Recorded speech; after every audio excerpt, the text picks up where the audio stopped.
Services and Justice grants. Ifeinwa Eze, a licensed cosmetologist, trichologist, and entrepreneur. And Ann Jocelyn Bogan, Senior Prevention Manager at Men Can Stop Rape. Panelists, please introduce yourself by sharing how you are feeling right now in this moment, along with a brief description of your roles. Then we will begin with the conversation. Hi everyone. Hello. I'm feeling amazing and just honored and blessed to be here. So my name is Ifeinwa Eze. I'm a licensed cosmetologist, trichologist, and entrepreneur. I've been in the industry for almost 10 years now, and it's been a journey, and I'm excited to be here and share my journey with you guys as well. Woo! Hello everyone. My name is Shatiria Pearson. How are y'all doing today? Good. I need some more energy. I know y'all been here all day, but I need some more energy. How y'all doing today? Good. As you all can see, I'm excited to be here. My background is in public health, and I would love to tell y'all more about it as we answer these questions. And it's a privilege, honestly, to be here to tell you all my journey, and potentially my journey could look similar to yours. So again, I'm excited. Hi y'all. Hey. My name is N. Jocelyn Fulgham. You all know me as Miss Joss. I'm the Senior Prevention Manager at MCSR, or the Wise Club Facilitator for some of you. And I'm excited. I'm trying to ground myself because I am a little tired, but I am excited to be here. I'm present, and I'm honored to have this conversation with you all. Woo! Thank you for sharing. We're in for some great conversation, so let's get started with the questions. What inspired you to pursue your current role or industry? Was there a specific motivation that guided your path? Okay, so I've always been into beauty. I started my hair business back in high school, and honestly, I didn't even think I could even accomplish all the things I did or get to where I am currently. It was really through just sacrifice, consistency, and just being focused, which I was able to get to where I am now. And I decided to become a hairstylist because honestly it started as a hobby, and as time grew on I became more passionate about it. I started building clientele online, posting about it, and my love for it just grew more and more and more. And then as time went on as well, I started to learn more business practices, which helped grow my business as well. And even with being a licensed cosmetologist, I wasn't one at the beginning. I decided to go in later on in my career because I wanted to advance my education, advance my business, and also help all types of women with all types of hair issues and conditions, which eventually led to me becoming a trichologist, which is a deeper insight into like the science of hair care, natural hair care, and also like internal like health as well. And with all of this, I've been able to just not only grow as an entrepreneur on paper, but also internally as well. And I've just been grateful for the journey.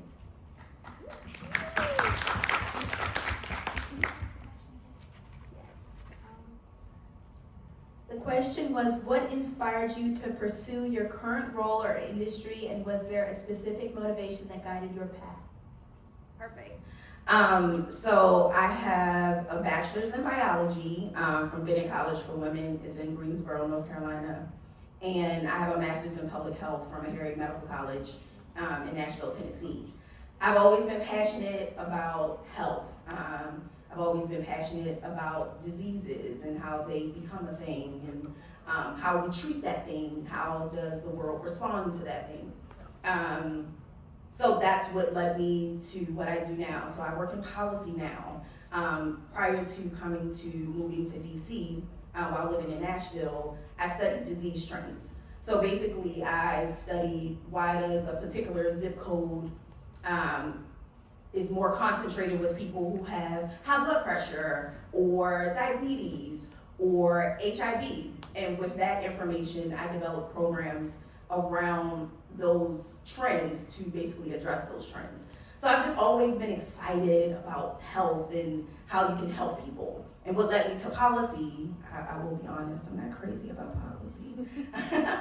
But to be a more well-rounded public health professional, I am passionate about health education, community health, health promotion. But everything that I can do on what I like to call ground zero is dictated or mandated by the policy level. You can't do anything or address any kind of trends or fix anything in the community that isn't already determined by what you can do policy.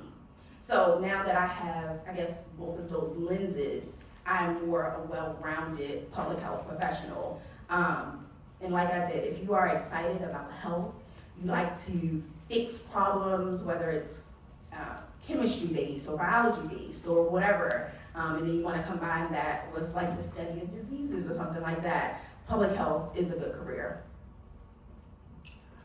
For me, definitely I have a passion for creating safe spaces for girls to share and to feel seen and heard, but I also have a passion for sexual assault prevention. And that all started when I went to Delaware State University. I studied psychology, but I was an RA, that's a residential assistant. And I was in a gender-neutral residential place, but I was over the girls' wing, and I saw that there was a gap between a lot of the instances of sexual assault and the resources and advocacy that was there. And so I became a student advocate against sexual assault. And so that's where a lot of the prevention work happened. And I wanted to make sure that I was able to provide safe spaces for girls to share and also create resources for them with whatever they were experiencing. And so when I graduated, how many of y'all are familiar with City Year? Okay, thank you, Alice. So City Year was a program that I joined after graduating, and I had a program called Dear Queen, where some of the girls at Cardozo campus were able to join, and we had some of those conversations around gender norms, sexual assault prevention, and that's how I ran into MCSR. And so just wanting to create safer spaces and create conversations, but also being able to train organizations on how to prevent sexual violence and engaging boys and men.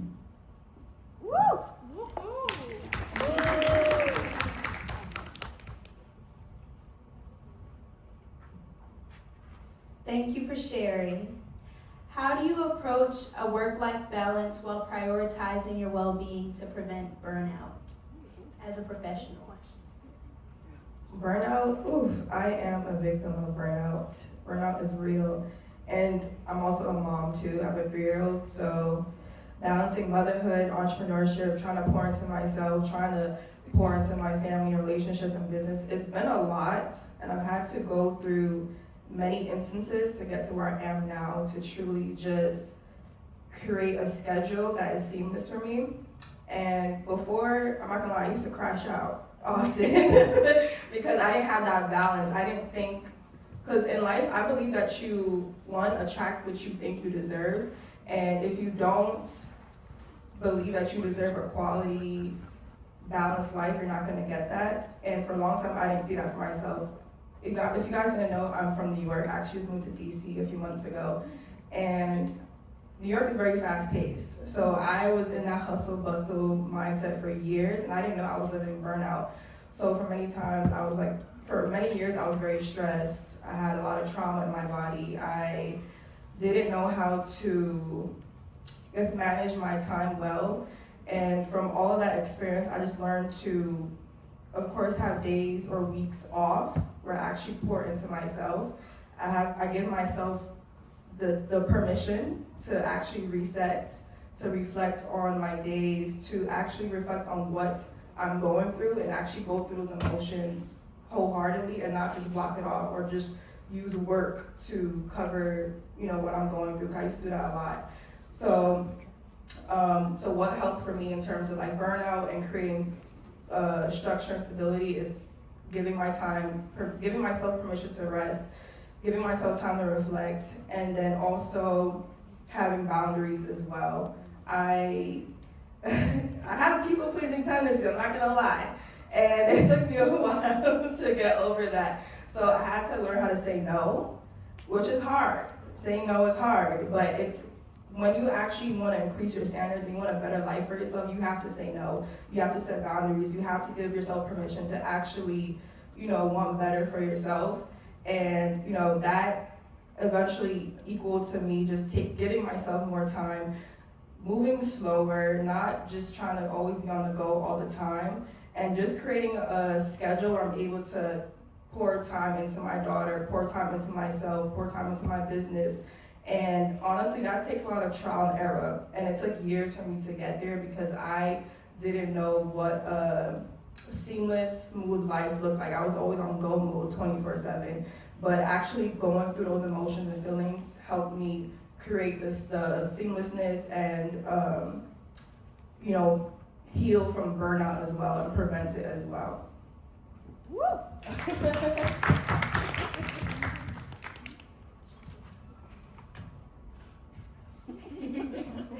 How do you approach a work-life balance while also prioritizing your well-being as a professional? Perfect. So don't rush to get old or rush to go to college, rush to pay bills. It's all a sham. It's a scam. Don't do it. Especially in DC. So I have lived in various states. And DC is very different as like a professional. It's fast paced. Things are constantly changing, especially in my career. I make time to be creative. So or when I'm having a bad day, I always just past Thursday, I took a mental health day, which means I just called out because I needed a day. So I spent that day doing things that, rejuvenates myself. So I made sure to work out. I made sure to, take myself to a nice breakfast. I was quiet. I think those are the times that you do things that you enjoy. For instance, if you all are having a bad day, would you all create TikToks? And then what else? What else y'all do? I can't hear you. Sleep? And what else? Sleep, okay. Sleep, TikTok, and what else? Somebody has something different? Oh, you cook. So that's the time to be creative, and that's the time to do things that you enjoy. And also, if you don't take time to listen to your body will tell you when to sit down. So if you're stressed out in school about an exam or about something that you have going on, what happens? You get acne, right? Random lumps, right? Okay. So your body will tell you when it's time to take a break. It'll let you know the things that you need. Maybe you need to hydrate more. Maybe you need to move your body. Maybe you need to be grounded in nature, which means possibly going to a park and reading a book or creating a TikTok with friends or something like that. So things aren't very different as an adult. They just look a little different. But the same way that you all get burnt out and your body tells you and it shows you through acne and tired and all of that stuff, it happens the same way as adults. So it's important for you all to figure out what school balance looks like for you all, especially if you're in extracurricular activities like sports and dance and stuff like that, because you're navigating so much in the teenage years, dealing with family and growing and learning yourself and growing and learning your friends and all of the changes and hormones and everything that's happening at your age. That's also happening at my age. I'm close to 40. I look it. Thank you, because I work out. But yes, so just finding the balance and what works for you as you navigate all of the life changes. So I always say negative thoughts will never breed positive outcomes. So you always got to think positive. Yes, I'm having a rough moment, but it may not be a rough day. So how do I change that and turn that around? So it's all about your mindset. So if you're constantly oh, I'm not smart enough, oh, I'm not good enough, oh, I'm not, then your outcomes will breed that. But if you say, I am smart, I can do the hard things. You challenge yourself to do the hard things, and then positive will follow, I almost assure you. And I think the only thing I'll add is be patient with yourself. You guys are so young, and this is the perfect time to make mistakes. This is the perfect time to figure out what you want, what you like. I think for me, the biggest thing is learning to say no. especially when you are socialized to be as women people pleasers. So learning to say no, but saying yes to yourself, and giving yourself the permission to make mistakes, giving yourself grace when you do, and take advantage of learning who you are as you're becoming a young adult, a young woman, and being okay with that. I think that's the only thing I have.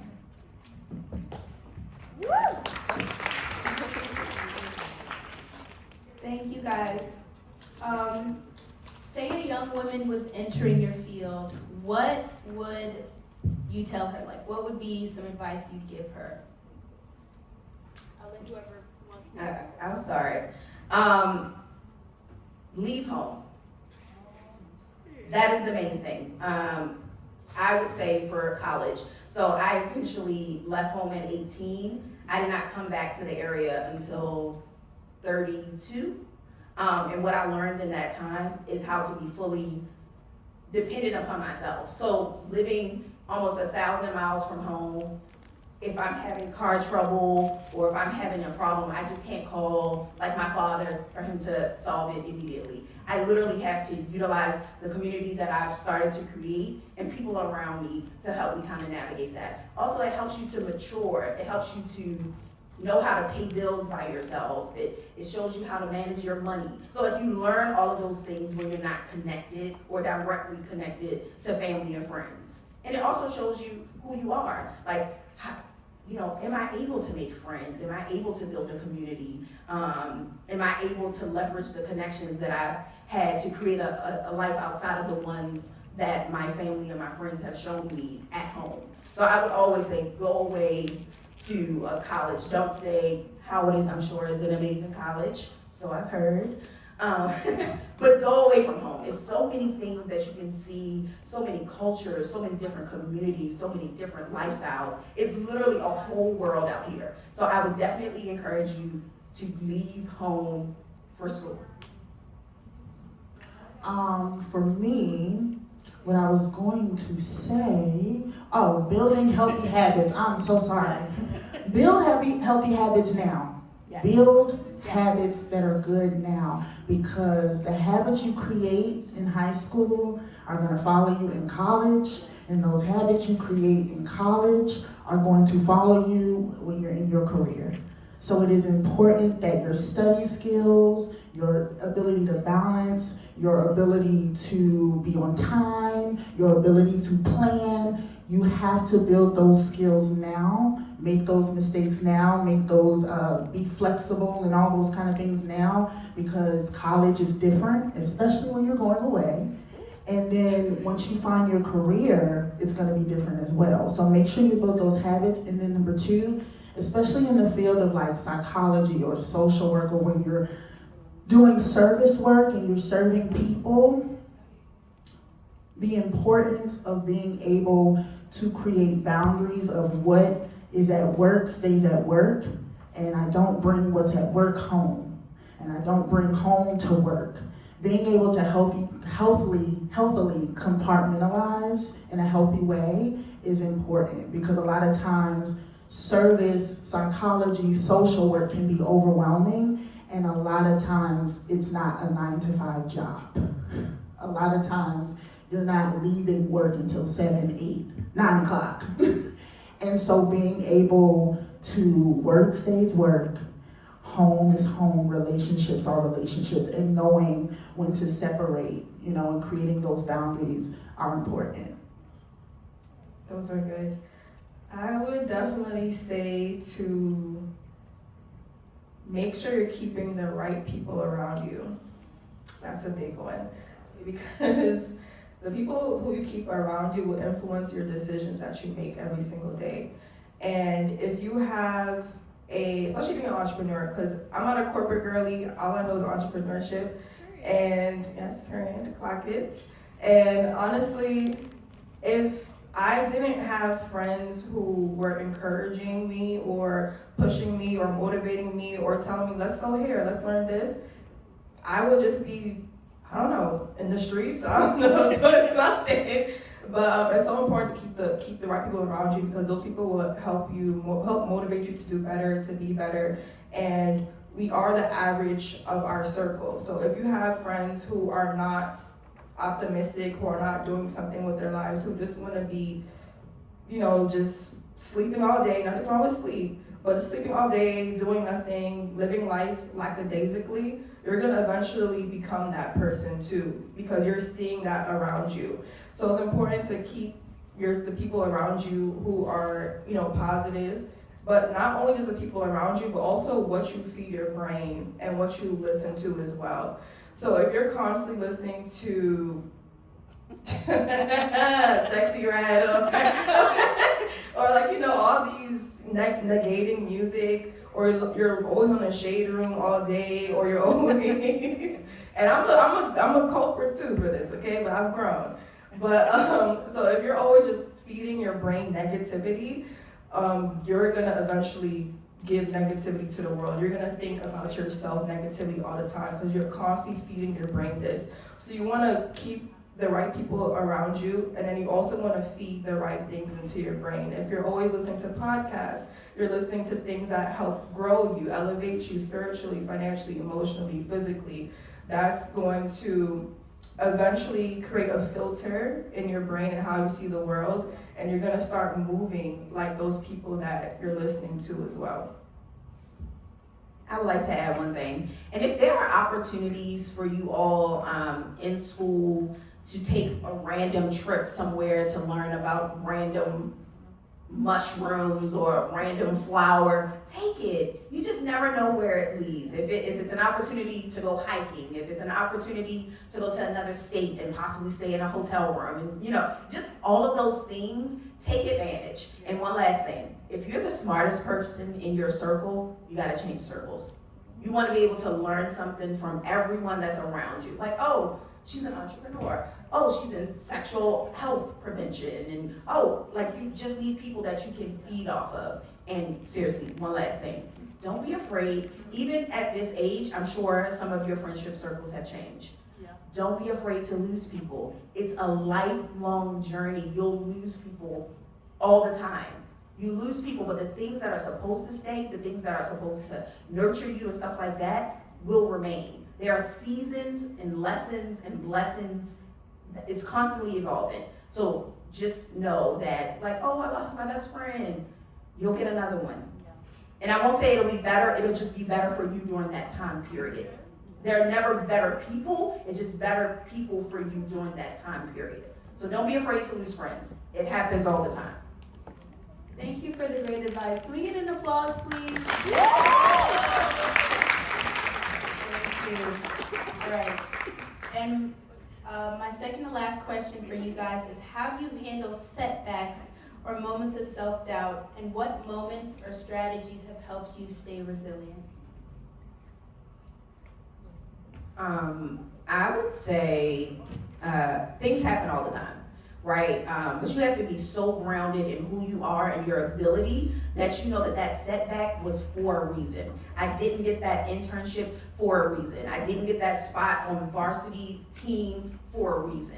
That means I just need to work a little harder, or it was something that I'm supposed to learn in this time period. So maybe I didn't get that spot on the varsity team because now I'm into debate and now I'm taking them on a championship or something like that. So there's always reasons for setbacks. Does it hurt? Absolutely. Especially when you have your mind set on it and you've worked really hard towards a specific goal, but just know that everything happens for a reason. And also timing is everything. I didn't get it this semester, but if I work a little harder, spend an extra 30 minutes on the track, if I do this, then, and you create a plan for yourself, I almost assure you that something better will be coming. So it's gonna hurt. I'm not gonna tell you it doesn't. I'm still experiencing setbacks currently, professionally, personally, so it happens. You just gotta be so grounded, and if faith is a thing for you, rely on your faith, and rely on your ability. And if there is something that you didn't get, a specific goal that you had set in place, reach out to people who are already where you want to be. Like, hey, I'm experiencing this particular setback. How did you navigate this? Did you encounter this similar program, so that they can help guide you? You're not supposed to know everything. And, I don't know about you all in this room, but I am the first person in my family to, have multiple degrees, who have lived away from home, who live in DC, who does policy. So all of this is new for me. So nobody was able to guide me through this. So I had to seek mentorship, and I had to seek people who look like me, who understand the different barriers that I would potentially be encountering. Keep in mind, my name is Shatiria. So I've gotten denied for a lot of things based on my name, right? And I always correct people on my name because names are important, and it's the first introduction that people have to you. So don't accept anything, right? Because if people have doctor in front of their names, they work so very hard to make sure that they pronounce that doctor name correctly. Don't let anybody call you anything except for the name that you were given. If it's important to you, correct them every single time. I don't care how uncomfortable it makes people, correct them every single time. And when you walk into whatever room you're encountering, go in there with so much power and conviction that nobody can tell you that you're not supposed to be there and you're not doing the things that you're supposed to be doing. Again, correct them every single time with your name, I promise you.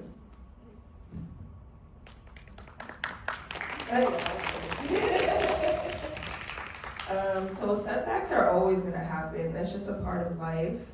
And there's honestly a season for everything. So it's really about your mindset and how you see things. So, like people say, rejection is just redirection. So if sometimes being rejected at that time means you just weren't ready for the opportunity just yet, but you can still continue working towards it. And with setbacks, like it's gonna hurt, and you can cry, like it's okay to cry, like it's okay to cry, you can cry for a little bit, but you gotta get back up and keep working hard towards that goal. And sometimes, like she said, like there's always gonna be better opportunities, there's gonna be better people, and sometimes you're just for that setback or rejection, or just not ready at that moment, but God will always provide better. Sometimes God is saying, oh no, this is too little for you. I got bigger coming for you. So sometimes you just want to look at it in that way because, a closed door is always just an opportunity to reach another door. And I learned in life too that it's better to keep getting no's because that also helps build resilience and just helps you also just not take rejection so personal over time as well. And yeah, you just gotta keep reminding yourself that you are that girl, that boy, that man, that woman, and that, there's always gonna be better opportunities. You just have to keep working towards your goals, staying focused, staying aligned, cutting out distractions. Yes, distractions are hard, distractions are everywhere, but as long as you just keep focused and, have tunnel vision, that will help bring better opportunities for yourself and better people in your life as well.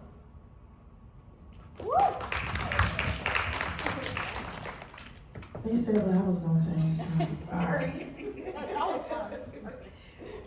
All right. And my final question for you all before we open up the floor is, what were you like as a teenager, and what advice would you give a young woman today based off of the lessons you learned? You want to go since you didn't answer that? So loaded. So I was a first generation to go to college, and a lot with me when it came to my family. I'm from Mississippi, from Jackson, Mississippi. So a lot of things I was the first to do.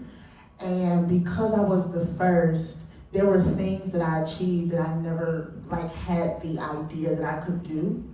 And so I would tell the 16-year-old me who was just taking it all in, to continue to take it in, and not just to live in the moment, but to take advantage of the moment.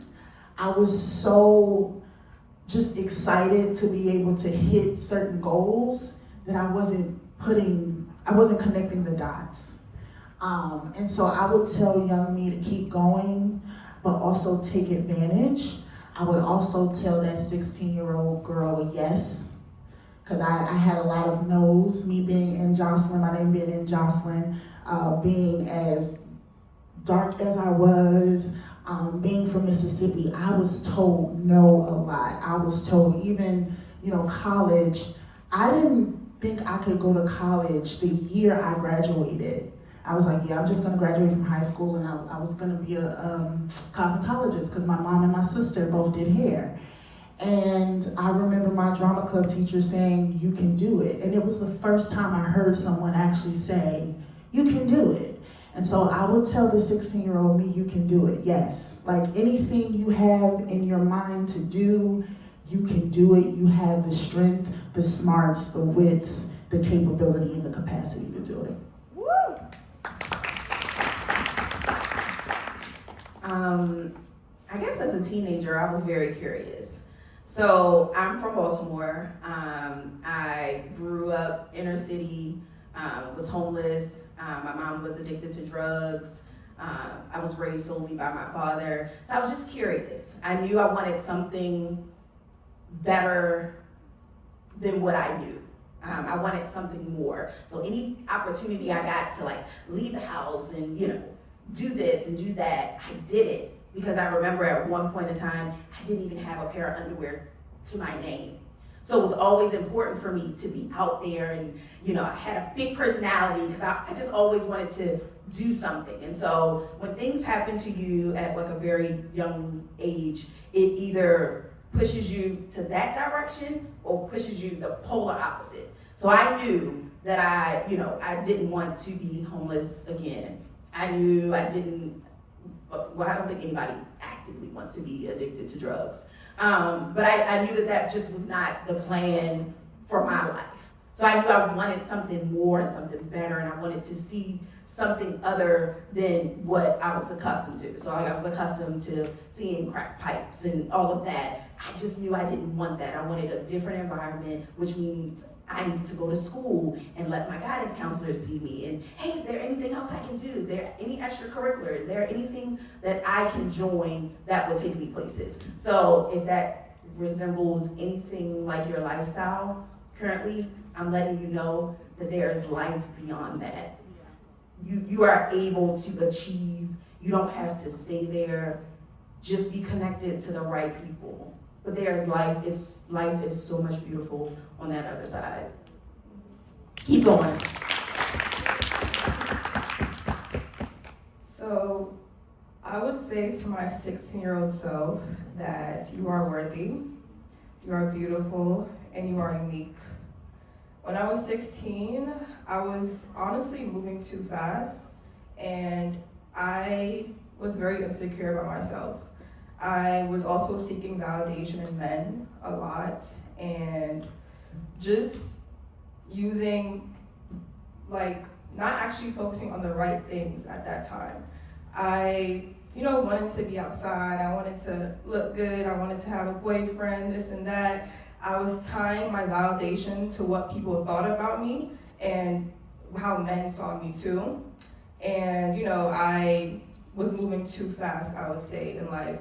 And what I would say to my 16-year-old self then is that, like I said, you're worthy, you're unique, and that God made you who you are for a reason, and no one can tell you that you're not beautiful. No one can tell you that you're not qualified. No one can tell you that you're not worthy of great things in life.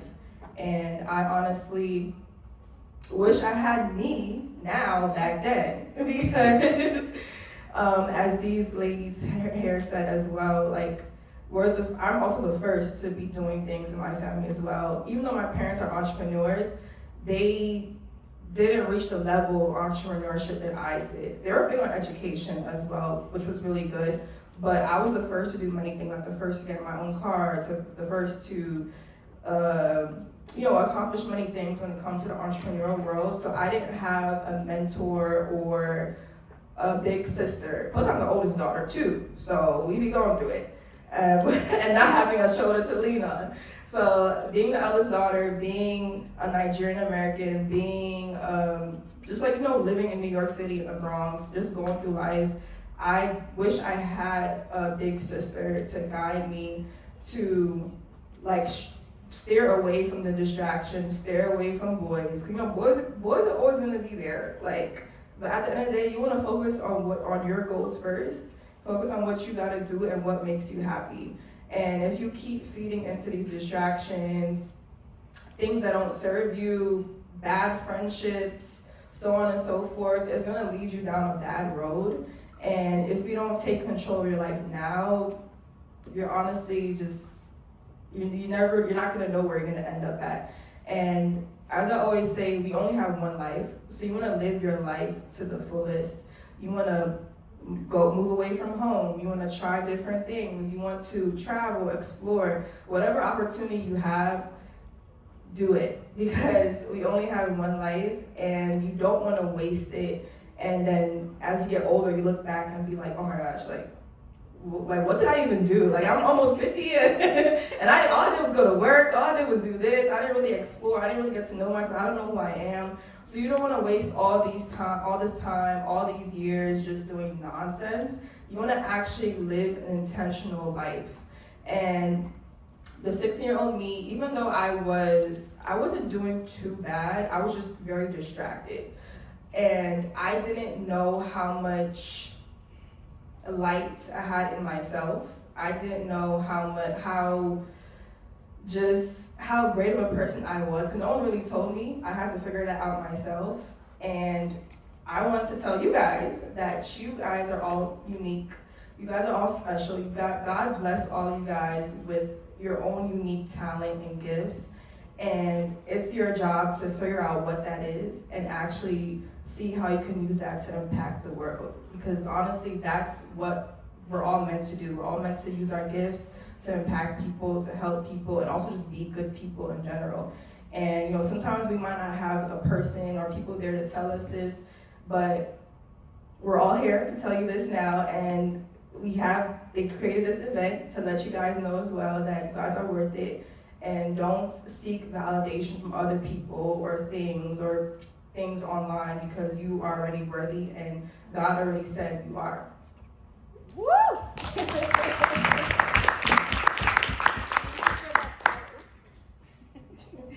Thank you for that powerful message. Can we get another round of applause before we open up the floor?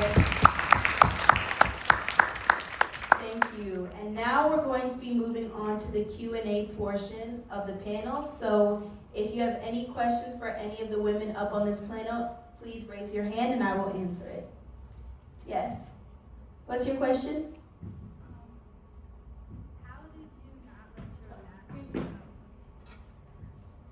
How did you not let your background, trauma, or economic situation define your story? And how did you push the narrative and stereotype to create your own story, your upbringing, sponsorships, connections, programs, etc.?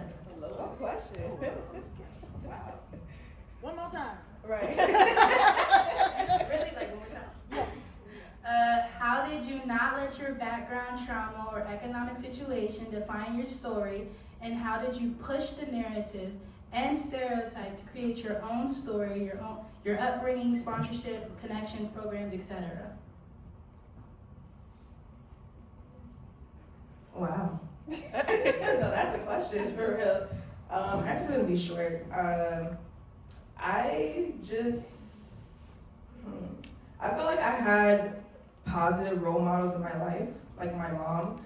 She kept pouring into me and was telling me that get your education, you're meant to do great things, so on and so forth. I just kept reminding myself or surrounding myself with women I aspire to be like. So that goes back to what I was saying. You want to feed yourself, feed your brain, feed your mind with positivity.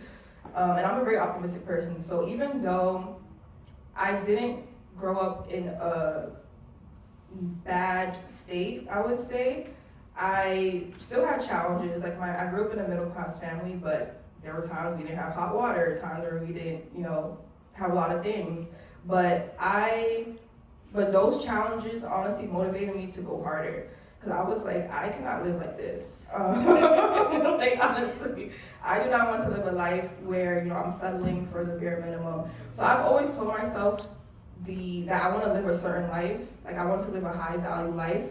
And I just kept feeding myself those things that equated to that. So like people who are in high positions, constantly watching videos of like entrepreneurs, millionaires, And, just also reminding myself of the person I aspire to be and just creating the standards for that as well. So like if I knew that, let's say for example, a millionaire wakes up at 5 a.m. every day, okay, I'm waking up at 5 a.m. every day. So you just gotta create those standards for yourself and and you gotta make a decision and be like, okay, I'm gonna be this type of person, so I'm gonna do these things and I'm not gonna do these certain things. And honestly, once I kept reminding myself and just creating those healthy habits, that's when I, started to remove, the trauma and not let my background or anything like that hold me or stop me.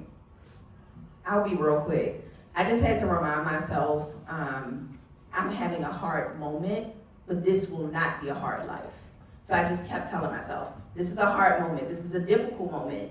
I'm trying to navigate it, it's rough, but this cannot be my life. So you just keep reminding yourself that.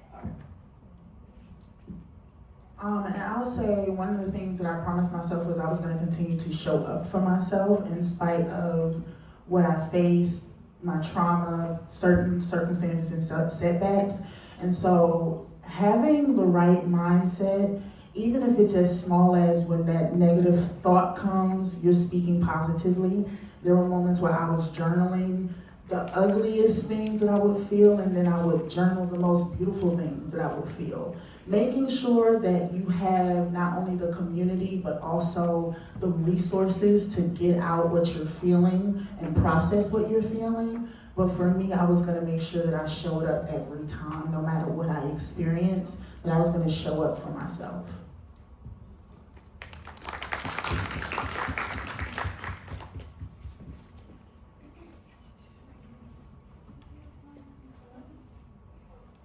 Hello? Okay, my question's not as good as hers. This was really good.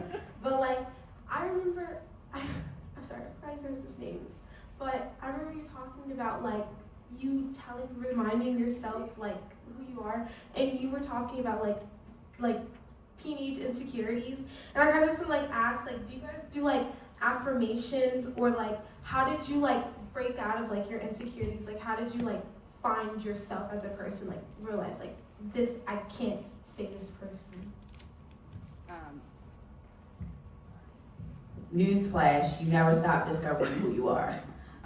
In each season of your life, you become a different person, you become more evolved. So you're at, again, almost 40, I'm still discovering things that I like, and things that I enjoy, and things that I don't like, and things that I'm not gonna tolerate, and things that don't serve me, and boundaries. I know that's a huge word right now.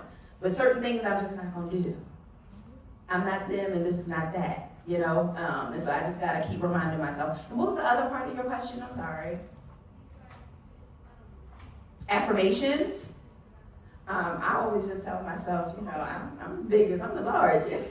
I walk in every room like I own it. And so you just have to tell yourself, again, I am capable, I am beautiful, I'm intelligent, and I can do the hard things, because everything doesn't come easy.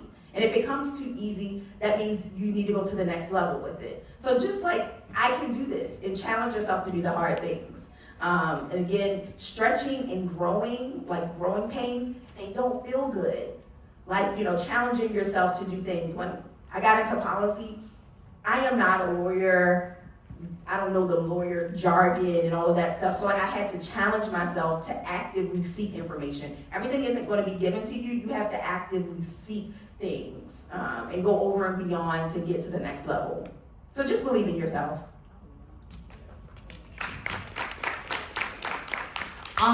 So there's this term that is it's called manifestation. Now, me, myself, I think when we have these buzzwords, it becomes intangible.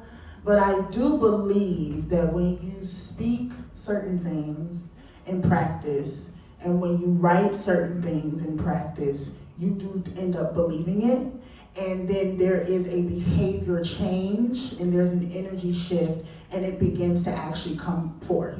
So, for example, I told you guys about Dear Queen, something that I started in City Year. That actually came from me writing letters, Dear Queen, because my freshman year of college was one of the hardest years I have experienced in college because it was such a culture shift.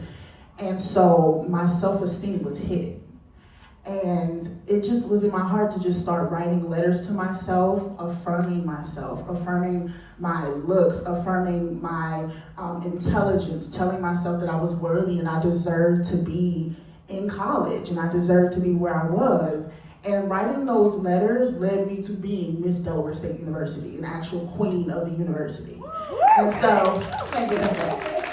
And so, a lot of times we're talking about like believing yourself, but these are tangible principles, like being able to speak to yourself and change your perspective, and those are real things that help change behavior. So yes, affirmations are powerful. Writing things down is powerful. Saying I am the biggest, I am the largest, you're speaking these things and you're beginning to change your behavior, your thoughts.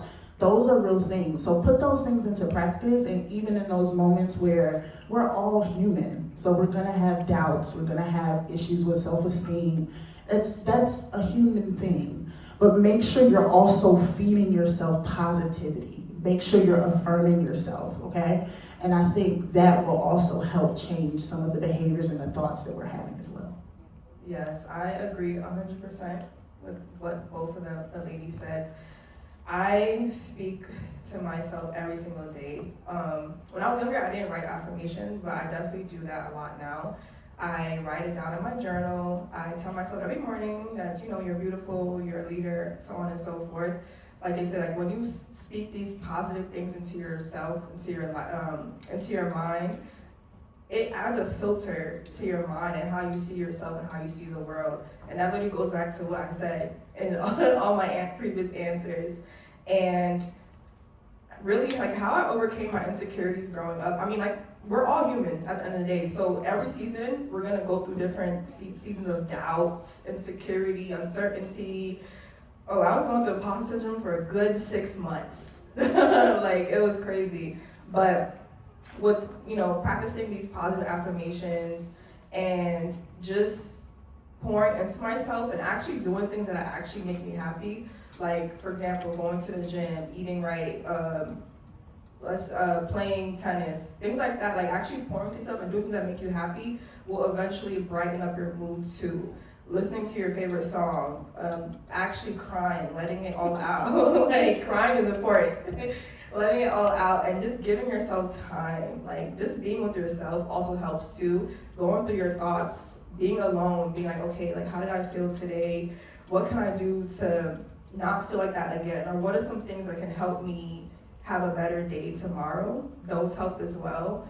And, you know, just constantly being positive. Of course, like, we're all gonna go through challenges in life, and I'm not trying to promote toxic positivity where, like, you're just like, oh, la di di da, but you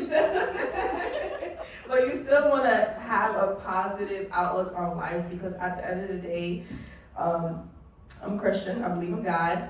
God will never leave you astray too. Like, God always is gonna look out for you, and if you just have that mindset in the back of your head, it will help stop you from stressing or worrying so much as well. We have time for 2 more questions. Hello, I'm Dominique. I would like to ask, like, after leaving home from like high school, did you guys ever get like homesick, or like even like back then or even now, do y'all still get homesick after leaving? No. Oh, No. So for me, I said no. I went to University of Albany. I'm from New York, but I went to school in Albany, so it was like a 2-hour, 30-minute drive. And I did get homesick a little bit, only because I missed my family and I didn't want to cook. Like, you know, my mom's always cooking, so you know, when you go away, you have to learn all those things. But generally, no, I would say, because I was able to find myself. I was able to build my own community. I was able to actually grow and mature. And even now too, like, I'm from New York, but I moved to DC 4 months ago. And, you know, there's times where I'm like, oh my gosh, I miss my mom, I miss my siblings. I'm like, no, I'm happy. lot back there. Because, like, you know, when you're on your own, or not even on your own, but like when you're away, like you actually find yourself. Like you don't have your, and I'm not saying it's a negative way, but you don't have your parents just hogging all over you. Like you actually like start to find yourself, find your community, you start to actually realize the thing that you like, and you know, you start to just actually grow in a positive way. Yeah, I didn't miss home.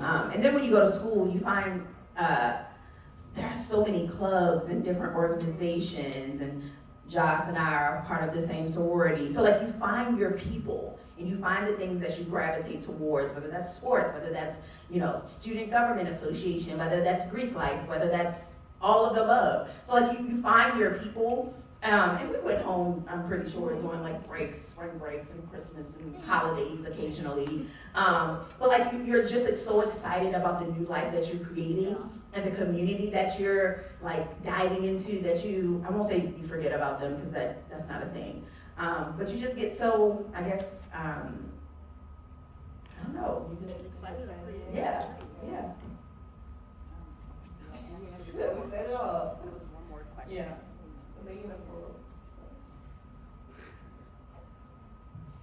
Okay, I guess I'm asking this because I feel like I'm getting up there in age where I just start consolidating like what I want to do in life, but I find myself like not really being able to do that because although I do know that I want to be successful and like be something, it's so many options, it's like it's so much to choose from. So my question was, how did you all consolidate your career paths, and was there always passion for the things you guys currently pursue, or did you guys have to redirect a lot? I could go first. Girl, I'm not, how old do you think I am? 15. Okay, period, pocket, black don't crack. But, no, I'm actually 26. But, yeah. No, Oldest up here. it's okay. So a lot of people think I'm older, but I'm actually not. I'm just very mature. But, honestly, in life, you're gonna keep going through different careers. Like I did real estate. I've done like regular jobs. Like I worked at the Bronx Zoo. I did tutoring. Been a hairstylist. I worked at nursing homes. So you're gonna keep finding what you like. Especially in your 20s, like you're still finding yourself. And I'm even still finding myself as well. Like currently I'm in a messy middle. Like I'm pivoting my careers to focus more on coaching. I'm being a mindset coach for women. And honestly, there's always gonna be seasons for different things. You're gonna constantly figure out who you are, what you like. But this is the perfect time to dive into different opportunities, extracurricular things. Like if you wanna go into sports, if you wanna open up a business, if you want to go into policy, like there's so many things you can do, but the first step is really figuring out what do I like what do I generally like to do, not what my parents want me to do, not what my friends want me to do, or social media, what do I want to do, and what actually brings me joy and happiness. And for me, that was being a hairstylist, but it wasn't just the art of doing hair. I've always been a creative. It was more so the fact I was able to make women feel beautiful about themselves, and when I would finish their hair, like just the fact that they were so happy and things like that, and boosting their self-esteem, that's what helped build the passion for me to constantly pursue being a cosmetologist, constantly grow my business. So you really just want to keep trying different things to figure out what you like. And honestly, like I don't regret any choice I made, because being a hairstylist has brought me to where I am today, and I'm still finding myself, still growing. And like even with real estate, even though I did it for a short period of time, I was still able to learn transferable skills from that as well to apply to my life as well. So don't beat yourself up about not knowing what you want to do. The first step is really figuring out what you like in general, and it'll honestly just come to you as life goes on. And your teens and your 20s are the perfect time to fail and to get up and to try again and to keep trying and to figure out what you actually like, because eventually it'll come to you. Yeah, just to piggyback off of that, find what you're passionate about. And it doesn't have to make sense to anybody else. So like if you putting this career together with this career and you're making it, like, oh, that doesn't exist, well, good. because now I can make it exist, right? So yeah, just find what you're passionate about. So a quick little story. After grad school, I just knew I was going to be a medical doctor. I wanted to be an OBGYN. I was like, I'm going to be an OBGYN. I took the MCAT, which is the test that you take so they can evaluate if you're going to be admitted to medical school or not. I took it twice, spent thousands and thousands of dollars on different courses to prepare me for the test. I applied to roughly 35 schools, got waitlisted for a couple, and then I eventually did not get in.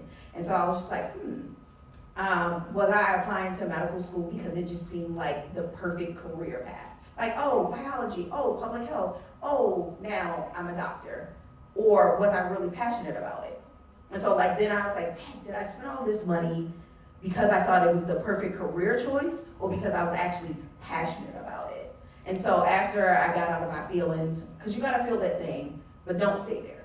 Feel those feels, but just don't stay there. And then I was like, let me pivot. So let me dive into more of my career in public health and, helping, being essentially one with my community. And that to me was more fulfilling. I'm still pursuing higher education, just not in the medical field, but just like a higher degree in public health. But yeah, just find out what you're passionate about. And just exposing yourself to different things and different people in different cultures. And then those experiences will actually put things together to make it make sense for you. And you don't have to have it all figured out now. Statistics show that most women pivot careers in their 40s.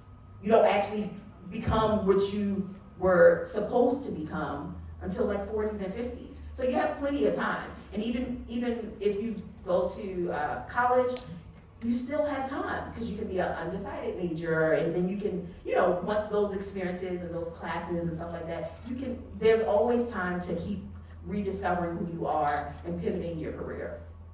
I just wanted to add really quick, you just reminded me. So I actually did not plan to be a cosmetologist. I actually went to college for biology. So I have my bachelor's in human biology, or bachelor's of science. I was interested in science, just understanding how things work, how the body works, so on and so forth. So I planned on going to medical school. Planned. That didn't work out, but it did work out actually. But so yeah, I thought I was going to be a pediatrician at first. I love working with kids. And then, I did my first year, freshman year. I was like, no, I'm not going to school for 10 years. I was like, okay, I'm gonna do pediatric nursing, have less schooling. I still like science. But after I graduated college, I was like, am I really actually passionate about being a pediatrician or a pediatric nurse?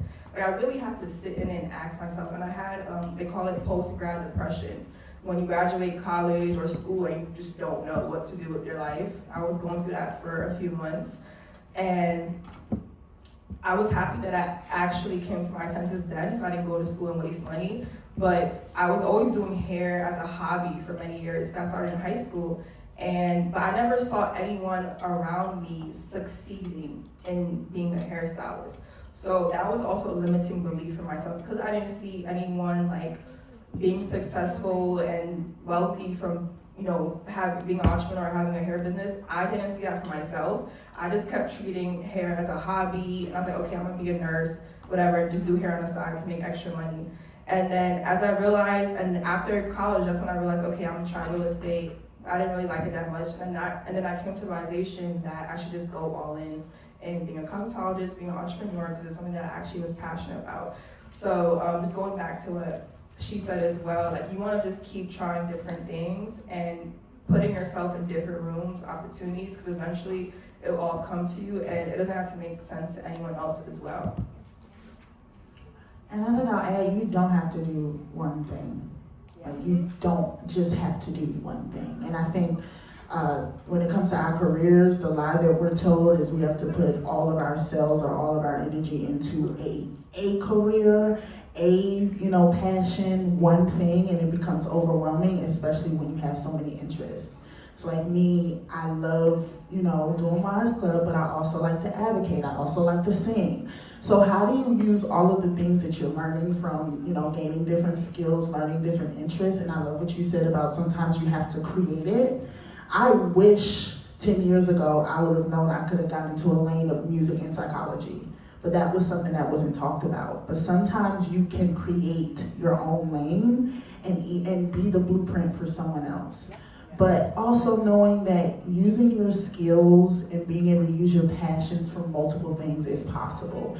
You can, this is something else I would have told myself at 16, you can do it all. And a lot of times I was like, well, I just have to do psychology, or I just have to do singing, and that's not true. It takes a lot of balance, it takes a community, it takes a lot of planning, but you can do it all. So don't overwhelm yourself thinking it has to be one way.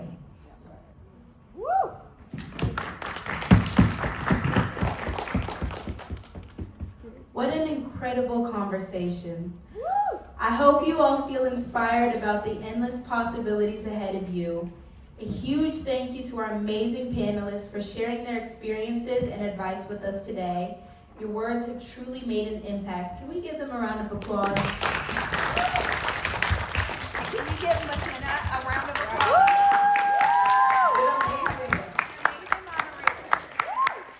To everyone in the audience, remember that your journey is just beginning.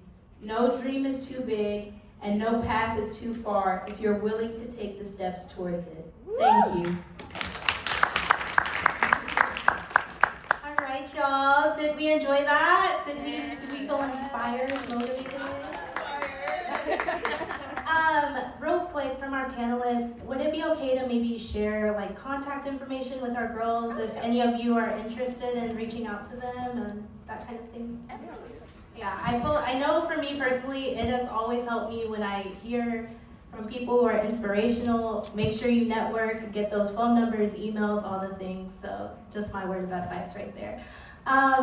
So real quick, I know we are a little over time. I don't want to keep you all for too much longer. We do want to get a picture with everyone before we head out, and then I'm going to announce our raffle prize. So. We're gonna do a picture up on the stage. Y'all could just stay right here. Okay. Y'all can stand up and y'all can stay on stage. Okay. My tallest people in the back. My shortest people towards the front. If you're tall, you know that you're tall.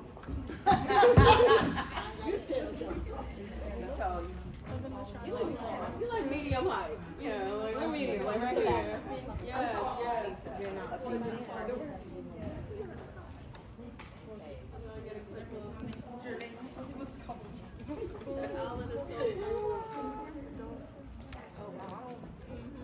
Alright, we're gonna squeeze y'all in. A little closer. We're gonna make a little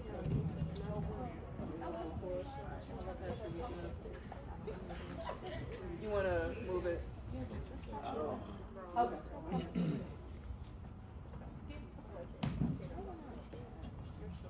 Whoever's first, don't worry. We got a little food for it.